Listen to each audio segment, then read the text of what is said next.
Assalamualaikum warahmatullahi wabarakatuh. Perkenalkan, saya Aulia Syafrul, salah satu peserta laser CPNS Provinsi Riau, kelas F kelompok 3. Di sini saya akan menjelaskan ringkasan materi agenda ketiga, yaitu tentang kedudukan dan peran ASN dalam NKRI. Ada 3 hal yang akan kita bahas di dalam kedudukan dan peran ASN, yaitu tentang manajemen ASN, pelayanan publik, kemudian yang ketiga, Wealth of Government. Mari kita bahas satu persatu. Yang pertama adalah manajemen ASN. Menurut Undang-Undang Republik Indonesia Nomor 5 Tahun 2015 tentang aparatur sipil negara, ASN itu terbagi 2. Yang pertama adalah pegawai negeri sipil dan yang kedua adalah pegawai pemerintah dengan perjanjian kerja. Kedudukan ASN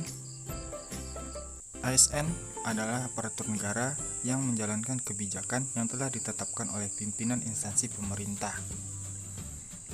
Kemudian ASN berperan sebagai perencana, pelaksana, dan pengawas penyelenggaraan tugas umum pemerintahan dan pembangunan nasional melalui pelaksanaan kebijakan dan pelayanan publik. Tugas ASN ada 3. Yang pertama, melaksanakan kebijakan pemerintah. Yang kedua, memberikan pelayanan publik yang profesional dan berkualitas. Yang ketiga, mempererat persatuan dan kesatuan NKRI. Implementasi manajemen ASN di dalam pekerjaan, beberapa contohnya adalah menerapkan sistem merit untuk mengisi jabatan sesuai kualifikasi dan kompetensi, mengikuti pendidikan dan pelatihan yang sesuai dengan jabatan, memakai pakaian yang rapi dan memakai atribut yang lengkap, datang dan pulang tepat waktu, mentaati protokol kesehatan selama berada di lingkungan kantor. Yang kedua, pelayanan publik.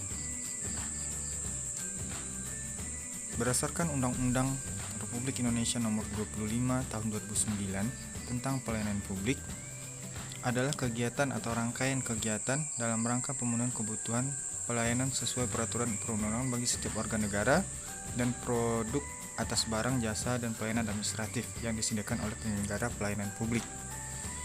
Ada 4 klasifikasi pelayanan publik. Yang pertama, pelayanan administratif, yaitu menghasilkan dokumen resmi yang dibutuhkan publik. Yang kedua, jasa, menghasilkan jasa yang dibutuhkan oleh publik. Yang ketiga, barang, menghasilkan barang yang dibutuhkan publik. Dan yang keempat, regulatif, pelayanan melalui penegakan hukum, peraturan undang-undang, dan kebijakan publik. Prinsip pelayanan publik ada 10. Yang pertama, kesederhanaan, kejelasan, kepastian waktu, akurasi, keamanan, tanggung jawab, kelengkapan sarana dan prasarana, kemudahan akses, kedisiplinan, kesopanan dan keramahan, serta kenyamanan. Implementasi pelayanan publik contohnya di dalam kegiatan sehari-hari di kantor. Yang pertama, memberikan pelayanan secara cepat, tepat, terbuka, adil, dan tidak diskriminatif. Yang kedua, adanya website atau media sosial kantor yang mempermudah stakeholder mengakses informasi. Yang ketiga, responsif dalam merespon feedback dari stakeholder dengan adanya layanan chat, hotline, atau aplikasi pengaduan. Dan yang keempat, menolak suap dan gratifikasi dalam pelaksanaan pelayanan publik. Yang ketiga, Wealth of Government, yaitu suatu pendekatan fungsi dalam ruang lingkup koordinasi yang lebih luas guna mencapai tujuan bersama dalam hal pengembangan kebijakan, manajemen program, dan pelayanan publik. Ada 6 cara penerapan Wealth of Government.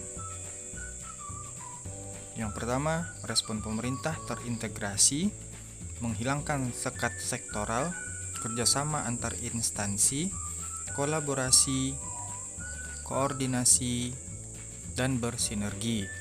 Itulah ringkasan materi agenda ketiga tentang manajemen ASN, pelayanan publik, dan Wealth of Government. Terima kasih.